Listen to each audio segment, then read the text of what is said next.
Special train से रामेश्वरम धाम की तीर्थ यात्रा। आज ही अपनी सीट बुक कराएं त्रिपुरयात्रा.com पर।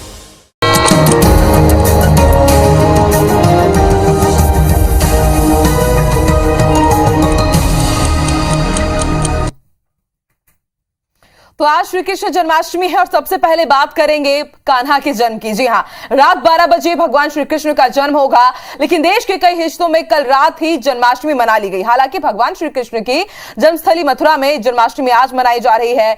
सभी मंदिरों में भगवान कृष्ण के जन्मोत्सव की तैयारियां धूमधाम से की जा रही है। यहाँ लोगों में खूब उत्साह है, तो वहीं मुंबई और दिल्ली के इस्कॉन टेम्पल में भी जन्माष्टमी मनाने के लिए बड़ी संख्या में भक्त पहुंच रहे हैं। मंदिरों में विशेष तौर पर झांकी तैयार की गई है। देश भर के राधा कृष्ण के मंदिरों में भक्त पहुंचकर सुबह से ही पूजा अर्चना कर रहे हैं। पिछले 2 साल की जन्माष्टमी कोरोना गाइडलाइन के साथ मनाई गई, लेकिन इस बार भक्त मंदिर जाकर पूजा अर्चना के साथ प्रसाद भी ले सकेंगे। रायपुर के इस्कॉन मंदिर, सदर बाजार स्थित गोपाल मंदिर और जैतूसाव मठ मंदिर में वैदिक मंत्रोच्चार के बीच भगवान का अभिषेक किया जाएगा। भगवान को दूध, दही, घी और शहद से नहलाया जाएगा। उनका रुद्राभिषेक होगा और इसके बाद महाआरती की जाएगी। तो आज जन्माष्टमी की धूम पूरे देश के साथ ही मध्य प्रदेश, छत्तीसगढ़ में ही देखते ही बन रही है। कृष्ण जन्माष्टमी है, मंदिरों में विशेष पूजा अर्चना की जाएगी और इस साल की जन्माष्टमी बेहद खास, क्योंकि 2 साल की पाबंदियों के बाद तमाम भक्त आज श्री कृष्ण दरबार पहुंचेंगे और कान्हा के दर्शन करेंगे। और पूरे मंदिरों में हम देख रहे हैं कि बहुत ही शानदार साज सज्जा की गई है भगवान कृष्ण के लिए। जय कन्हैया लाल की कुछ इसी जयकारों के साथ आज पूरा देश इसी जय घोष और उद्घोष के साथ गूंज रहा है। तस्वीरें हम आपको दिल्ली और नोएडा की 2 तस्वीरें दिखा रहे हैं। आज खास पूजा अर्चना की जाएगी। नोएडा की तस्वीरें हम आपको दिखा रहे हैं, आप देख सकते हैं। खास साज सज्जा की गई है, विशेष श्रृंगार किया गया है राधा कृष्ण का। और कुछ जगह कल ही जन्माष्टमी बना ली गई, लेकिन मथुरा में, जो कि जन्मस्थली है भगवान कृष्ण की, वहां पर आज ही जन्माष्टमी मनाई जा रही है। तो अलग अलग रंग आपको श्री कृष्ण जन्माष्टमी के दिखा रहे हैं। दिल्ली और नोएडा की 2 तस्वीरें। मंदिरों में विशेष पूजा अर्चना होगी और आज माखन मिश्री का भोग लगाया जाएगा श्री कृष्ण को। आपको बता दें, 2 साल के बाद इस बार की जन्माष्टमी बेहद खास, क्योंकि 2 साल के बाद जितनी भी पाबंदियां थी वो तमाम पाबंदियों को दरकिनार कर आज भक्त पहुंचेंगे श्री कृष्ण के दरबार और बड़ी संख्या में लोगों के पहुंचने का सिलसिला हो चुका है। सबसे ज्यादा भीड़ इस वक्त मथुरा ब्रिज में देखी जा रही है, जो कि भगवान का घर माना जाता है, तपोस्थली मानी जाती है, देवस्थली मानी जाती है और सभी लोग इस वक्त वहां पर पहुंच रहे हैं। आंकड़ों की बात करें तो 8 लाख से ज्यादा भक्त कल ही मथुरा द्वारका पहुंच चुके थे और ऐसे में आज जन्माष्टमी के अवसर पर एक अलग ही छटा देखने को मिल रही है, क्योंकि भक्त शिद्दत से इंतजार कर रहे थे कि कब कोरोना काल से उन्हें छूट मिलेगी और वो लोग दिल खोल करके जन्माष्टमी का पर्व मना सकेंगे।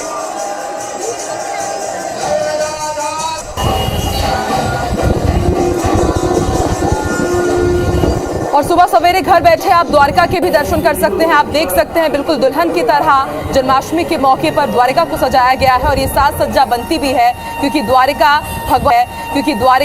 भगवान कृष्ण की ही नगरी रही है। यहाँ पर ही गोकुल अपने पूरे परिवार के साथ यहाँ पर गोकुल के राजा निवास करते थे और आप देख सकते हैं जहाँ तक नजरें जा रही है साज सज्जा की गई है। सुबह से ही भक्त पहुँच रहे हैं भगवान कृष्ण के दरबार उनकी पूजा अर्चना करने के लिए।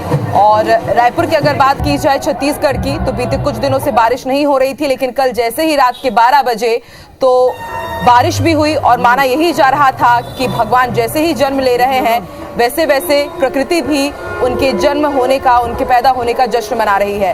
तो दूध, दही, घी, बुरा और शहद से आज अभिषेक किया जाएगा भगवान कृष्ण का मंत्रोच्चार के साथ, वैदिक उपचार के साथ। आज जन्माष्टमी का पर्व पूरे देश भर में मनाया जाएगा। अलग अलग रंग आज जन्मोत्सव के देखने को मिलेंगे। जन्मोत्सव की धूमधाम से तैयारियां पिछले कुछ दिनों से की ही जा रही थी और आज वो दिन आया है, भगवान कृष्ण ने जन्म लिया है और खास तैयारियां की गई है तमाम श्री कृष्ण दरबार में। और ये तस्वीरें गुजरात के द्वारका की, दूसरी तस्वीर नोएडा उत्तर प्रदेश की मुरादाबाद की तस्वीरें हैं। आप देख सकते हैं किस तरह से यहाँ पर अभिषेक किया जा रहा है। जल अभिषेक, दूध, घी, तमाम जितनी भी चीजें प्रिय रहती है भगवान कृष्ण को, उनका अभिषेक किया गया। वहीं पहली तस्वीर आपको द्वारका गुजरात की दिखा रहे हैं। आप देख सकते हैं पूरी तरह से दुल्हन की तरह से सजाया गया है। कल रात में ही विशेष इंतजाम कर लिए गए थे, पूरी तैयारी कर ली गई थी और माना जा रहा है कि करीब लाखों की तादाद में यहाँ श्री कृष्ण के भक्त पहुंचेंगे।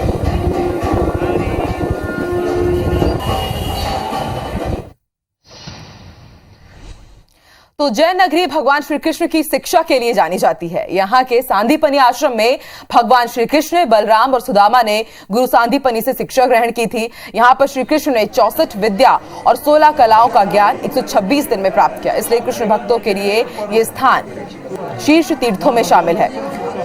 भक्त यहाँ खुद ही खींचे चले आते हैं। फिलहाल आश्रम का प्रबंधन गुरु सांदीपनी कुल में वंशजों के हाथ में है और आज भी यहाँ भगवान को दिए गए ज्ञान के चित्र दीवारों पर अंकित है। किसी चित्र में देवकीनंदन फर्नीचर बनाते तो किसी में गुरु सांदीपनी से शास्त्र का ज्ञान लेते नजर आ रहे हैं। इसके अलावा यहाँ पर भगवान शिव बालकृष्ण के दर्शन करने आए थे, इसलिए भक्त शिव जी के लिए भी यहाँ पर दर्शन करने के लिए आते हैं। यहाँ भगवान ने 4 दिन में 4 वेद, 6 दिन में 6 शास्त्र, 16 दिन में 16 कलाएं, 18 दिन में 18 पुराण, 20 दिन में गीता का ज्ञान और गुरु सेवा और गुरु दक्षिणा, ये कुल मिलाकर 64 दिन भगवान यहाँ रुके और सारी शिक्षा दीक्षा सांदीपनी महाराज से यहीं बैठकर प्राप्त की थी। छत्तीसगढ़ के मुख्यमंत्री भूपेश बघेल जन्माष्टमी के अवसर पर आज रायपुर में आयोजित कई कार्यक्रमों में शामिल होंगे। रायपुर के तेलीबांधा में विकसित किए जा रहे कृष्ण कुंज में पौधारोपण की शुरुआत भी करेंगे।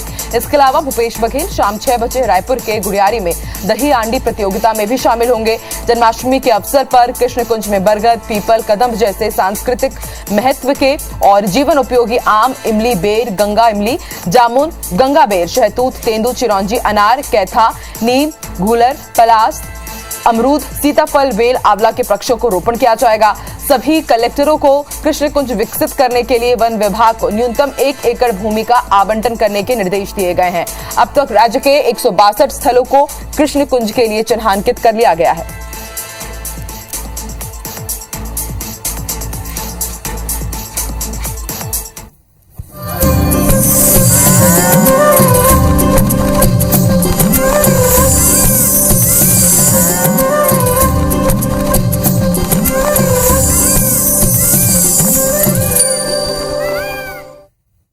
तो IBC 24 में श्री कृष्ण जन्माष्टमी की धूम और उसके रंग ऐसे ही लगातार हम आपको दिखाते रहेंगे, लेकिन फिलहाल बढ़ते आगे रुक कर लेते हैं कुछ दूसरी खबरों की तरफ। बड़ी खबर आपको भिलाई से बता दे, चक्का जाम करने वालों के साथ पुलिस ने जमकर मारपीट की है। आपको बता दे, हादसे में 4 लेन में एक बच्ची की मौत हो गई थी। उसके बाद ग्रामीणों ने 9 घंटे तक चक्का जाम किया था।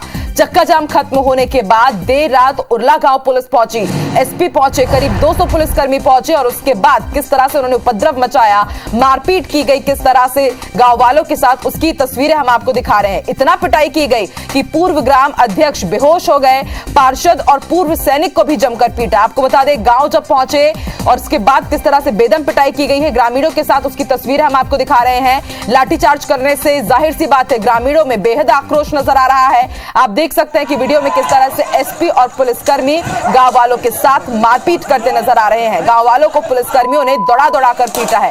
जो तस्वीरें हम आपको दिखा रहे हैं कोई फिल्मिंग सीन नहीं है, ये किसी भी फिल्म का सीन नहीं है, बल्कि और देर रात यहाँ ये घटना घटी है भिलाई के उरला में। आप देख सकते हैं 9 घंटे तक ग्रामीणों ने चक्का जाम किया, पुलिस पहुंची, पहले तो समझाइश दी, चक्का जाम खत्म करा लिया गया, लेकिन उसके बाद देर रात पुलिस वहां पर पहुंचती है। 200 की तादाद में पुलिस वाले वहां पर पहुंचे और आप देखिए किस तरह से दौड़ा दौड़ाकर ग्रामीणों के साथ मारपीट की गई है। बड़ा सवाल यह है कि पहले जब आपने समझाइश देकर के चक्का जाम को खत्म कर दिया, तो उसके बाद आप इस तरह से अभद्र व्यवहार जनता के साथ कैसे कर सकते हैं। पूर्व सैनिक को पार्षद के साथ किस तरह से मारपीट की गई है, उसकी एक्सक्लूसिव तस्वीरें हम आपको दिखा रहे हैं।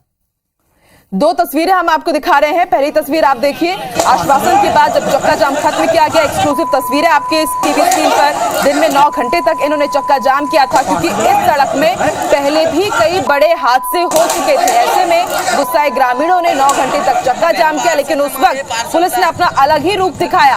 आए, समझाइश दी, जैसे तैसे उन्होंने चक्का जाम हटवाया, लेकिन उसके बाद किस तरह से पुलिस वालों का यहाँ पर रौद्र रूप कहर बरपा है, उसकी तस्वीरें आप देखिए। इतनी पिटाई की गई कि वहां पर सरपंच बेहोश हो गए, ग्रामीणों को दौड़ा दौड़ा करके पीटा गया है।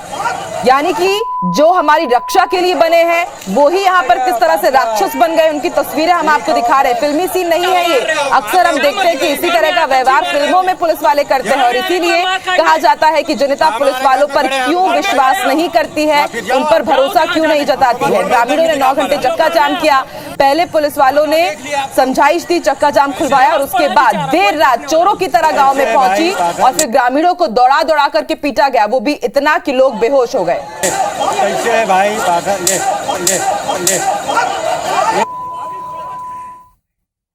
चलिए और ज्यादा जानकारी के लिए सीधे रुक कर लेते हैं भिलाई का। बात करेंगे हमारे सहयोगी अनुभूति से जो इस वक्त हमारे साथ लाइव जुड़ रही है। अनुभूति, दिल दहला देने वाली वारदात ये सामने आई है उरला में। जो हमारे रक्षक है वही राक्षस बन गए हैं। एसपी भी साफ नजर आ रहे हैं, दूसरे पुलिसकर्मी भी साफ नजर आ रहे हैं कि किस तरह से उन्होंने यहां पर ग्रामीणों के साथ मारपीट की है। और वो तो अच्छी बात है कि वीडियो सामने आ गए, तो इस तरह का कृत्य जो उन्होंने किया है देर रात वो सामने आ पाया है। अभी आगे कुछ कार्रवाई हुई क्या? क्योंकि सुबह हो चुके हैं, अब तो हलचल होगी काफी, अब जरूर कुछ ना कुछ होगा, तो कार्रवाई अभी तक हो पाई है क्या?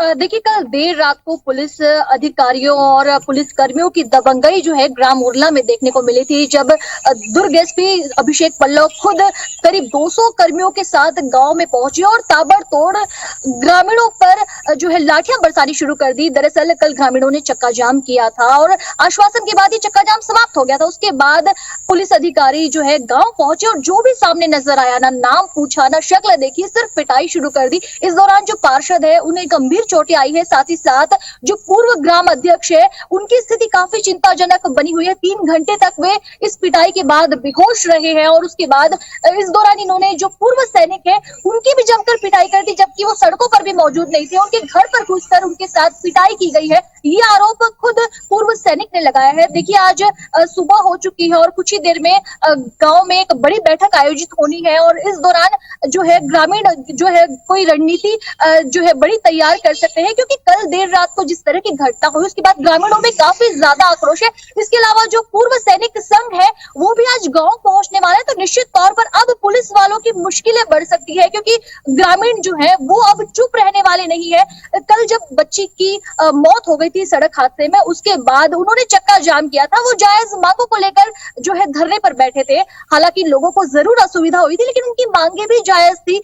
जो प्रशासन है उन्होंने लंबा वक्त लगा दिया ग्रामीणों की बातें सुनने में, आश्वासन देने में। और जब ग्रामीणों ने आश्वासन के बाद चक्का जाम खत्म किया, उसके बाद गांव पहुंचकर जिस तरह की पिटाई की गई उस पर निश्चित तौर पर पुलिस की कार्यशैली पर सवाल खड़े हो रहे हैं। और यही वजह है कि आज एक बड़ी बैठक जो है 10 बजे आयोजित की गई है और उसमें निश्चित तौर पर कोई बड़ा निर्णय जरूर लिया जाएगा। अनुभूति, आपसे ये भी जानना चाहेंगे कि फिलहाल गांव में कैसा माहौल है, क्योंकि कल रात हमने देखा कि किस तरह से यहाँ पर बर्बरतापूर्ण व्यवहार किया गया है पुलिस वालों की तरफ से। जो हमारे रक्षक हैं वही यहाँ पर राक्षस के रूप में नजर आए हैं। अभी वहां पर माहौल कैसा है? और उसके बाद ग्रामीणों की आपने बताया कि आज बड़ी बैठक होने वाली, पुलिस वालों को वहां पर तैनात किया गया है या फिर गांव वाले बस अभी गांव में और आक्रोशित है बेहद? देखिए, कल जिस तरह से देर रात को पुलिस वाले पिटाई करके गए उसके बाद फिलहाल पुलिस की यहाँ पर सुबह से हलचल नहीं है, लेकिन गांव में जो लोग हैं वो अलग अलग जो चौक चौराहे हैं वहां पर बैठ के रणनीति बना रहे हैं और 10 बजे जो बड़ी बैठक आयोजित होनी है उसके लिए वो निश्चित तौर पर एक बड़ी रणनीति की तैयारी कर रहे हैं और इसके लिए अभी जो गाँव के जो लोग हैं वो इकट्ठे होने शुरू हो चुके हैं। ठीक है अनुभूति, आप भी नजर बना के रखिएगा, जैसे जैसे इस पूरी खबर पर कुछ भी हलचल होगी, ताजा अपडेट होगा, वो आपसे हम लेते रहेंगे। फिलहाल शुक्रिया अपनी जान। आइए आपको सुनवाते हैं कि इस पूरे मामले में क्या कुछ प्रतिक्रियाएं आ रही है, सुनिए। हमारे गांव में कोई भी 144 धारा नहीं लगा था। मैं अपने घर में खाना खा करके खड़ा हुआ था और अपने परिवार के साथ में था। अचानक पुलिस बल ने आ करके मेरे को मारना पीटना शुरू कर दिया। तो मैं उसको रेफरेंस दिया कि सर मैं भूतपूर्व सैनिक हूँ मैं, और अपने घर के सामने खाना खा के मैं यहीं पे खड़ा हूँ। तो उसने मेरे को तो गाली दिया, तो उसको मैं इस वीडियो पे मैं बता नहीं सकता। तो आप सुन रहे थे पूर्व सैनिक को, जिनके साथ यहां पर पुलिस वालों ने मारपीट की। ना सिर्फ पूर्व सैनिक बल्कि तमाम ग्रामीणों के साथ बर्बरतापूर्ण व्यवहार किया गया है। इस खबर से जुड़ी जो भी ताजा अपडेट होगा वो हम आप तक पहुंचाते रहेंगे। चलिए फिलहाल बढ़ते आगे, बात कर रहे थे बैतूल की, जहां पर एक बार फिर से मौत की वजह सेल्फी बनी है। सेल्फी लेते वक्त छात्रा का पैर फिसला और गिरकर उसकी मौत हो गई। बड़ी खबर आपको बैतूल से बता दे, ताप्ती घाट के कुंड में पैर फिसलने से बड़ा हादसा हुआ है। 4 सहेलियां ताप्ती घाट घूमने गई थी, उनके साथ ये छात्रा भी थी। सेल्फी लेते वक्त संतुलन बिगड़ा और गिरने से मौत हो गई। 2 घंटे की मशक्कत के बाद एनडीआरएफ ने शव निकाला है। तो बड़ी खबर बैतूल से, कुंड में गिरने से छात्रा की मौत हो गई है। जैसा कि हमने आपको जानकारी दी थी कि बैतूल में इस वक्त नदी नाले उफान पर हैं और जितने भी पिकनिक स्पॉट हैं वहां पर बड़ी संख्या में सैलानी पहुंच रहे हैं और 4 सहेलियों के साथ मृतका यहां पर घूमने के लिए पहुंची थी। सेल्फी लेने के दौरान उनका संतुलन बिगड़ा और उनकी मौत हो गई। लड़की सेल्फी ले रही थी, पत्थर में पैर रख के स्लिप हो गई। स्लिप होने के कारण वो कुंड में अंदर गिर गई थी। उसको जॉ में भी कुछ चोट लगी है, जिसके कारण शायद वो ज़्यादा उसको चोट लगने के कारण बाहर भी नहीं आई। और जब अभी एनडीआरएफ की टीम हमने भेजी थी, टीम ने निकाला, बॉडी निकाला, फ्रेंड्स वगैरह का नाम वगैरह हमने लिख लिया है। आगे जो भी जांच में जो भी आएगा उस सबसे कार्रवाई की जाएगी। और ज्यादा जानकारी के लिए सीधे रुख कर लेते हैं बैतूल का। बात करेंगे हमारे सहयोगी नंद किशोर से, जो इस वक्त हमारे साथ लाइव जुड़ रहे हैं। नंद किशोर, ताप्ती कुंड में एक बड़ा हादसा हुआ है। 4 सहेलियों के साथ एक छात्रा घूमने गई थी, पैर फिसला और उनकी मौत हो गई। और जैसा कि IBC 24 बार बार अपने दर्शकों से अपील कर रहा था कि अगर इस तरह के किसी पर्यटक स्थल पर जाते हैं तो लापरवाही मत बरतिएगा। बार बार लापरवाही होती है, इस तरह के हादसे होते हैं। लेकिन बड़ा सवाल यह कि इस वक्त जब तमाम नदी कुंड उफान पर हैं, तो ऐसे में छात्रा वहां पर पहुंच जाती है और हादसे का शिकार हो जाती है। प्रशासन या फिर वहां पर कोई सिक्योरिटी गार्ड मौजूद नहीं था क्या? पुख्ता इंतजाम ऐसे दर्शनीय स्थल पर अमूमन देखने को नहीं मिलते हैं। घटना के बाद में ही लोग जब प्रतिक्रिया देते हुए नजर आते हैं तो कहते हैं कि हम इस चीज की व्यवस्था करेंगे, लोगों को मतलब हिदायत देंगे कि ऐसा ना करें, लेकिन फिर भी घटनाएं हो जाती है। इस घटना को लेकर के भी पुलिस अधिकारी से जब हमारी बात हुई तो हमने पूछा कि ऐसे साइन बोर्ड वहां क्यों नहीं लगाए गए। अगर साइन बोर्ड लगा होता तो शायद किसी तरह की सुरक्षा अपनाई जाती, लेकिन कहीं ना कहीं इसमें बड़ी घटना सेल्फी को लेकर के आजकल देखा गया कि हर जगह सेल्फी को लेकर के कहीं ना कहीं ज्यादा बच्चे लोग उत्साहित रहते हैं। ऐसे ही उत्साह में शायद बालिका सेल्फी लेने के लिए कुंड के करीब खड़ी थी और अचानक उसका पैर पत्थर पर से स्लिप हुआ, जिसकी वजह से वो कुंड में जा गिरी। कहीं ना कहीं बड़ी दुखद घटना है, लेकिन ऐसे स्पॉट पर या ऐसे स्थलों पर जहाँ पर दुर्घटना कारित हो सकती है, ऐसे मौके पर परिजनों ने भी खास करके बच्चों को नहीं जाने देना चाहिए था। लेकिन ये बात चली कि छात्रा कॉलेज की छात्रा थी, सेकेंड ईयर की, खास करके इसको और इसकी सहेलियों को इस चीज की जरूर याद रहा था कि ऐसे स्थल पर जाने से हो सकता है कोई बड़ी दुखद घटना भी हो सकती थी। शुक्रिया पूरी जानकारी के लिए नंद किशोर। तो ये दिल दहला देने वाला मामला सामने आया बैतूल में, और ऐसे में IBC 24 बार बार अपने दर्शकों से अपील यही करता है। एक बार फिर से हम अपनी उस अपील को दोहराना चाहेंगे कि अगर आप इस तरह कहीं पिकनिक मनाने जा रहे हैं तो बारिश के दिनों में तो कम से कम इस तरह के पिकनिक स्पॉट से बचें, और यदि आप जा रहे हैं तो वहां पर पूरी सावधानी जरूर बरतें, वरना शायद आप भी हादसे का शिकार हो सकते हैं। चलिए बढ़ते आगे, बात कर लेते हैं दमोह की। दमोह जिले में गुरुवार का दिन अमंगल साबित हुआ है। अलग अलग हादसों में 6 बच्चों की दर्दनाक मौत हो गई, जिससे इलाके में सन्नाटा पसरा हुआ है। ये रिपोर्ट देखिए।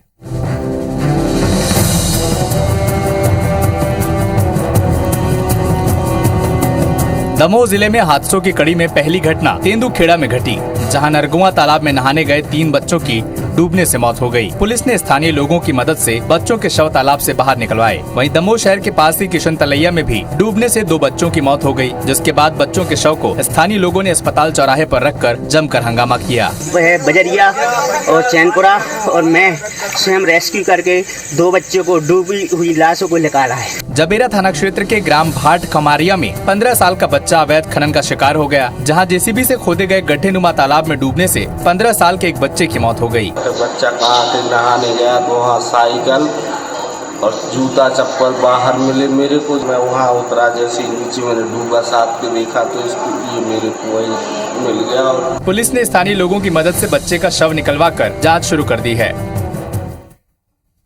और इसी के साथ की बड़ी बात में फिलहाल इतना ही। देश दुनिया की तमाम बड़ी खबरें IBC 24 पर लगातार जारी है। आगे देखिए छत्तीसगढ़ी भाषा का खास बुलेटिन हमर बानी हमर गोर, मेरी सहयोगी अमृता शर्मा के साथ। मुझे दीजिए इजाजत, नमस्कार।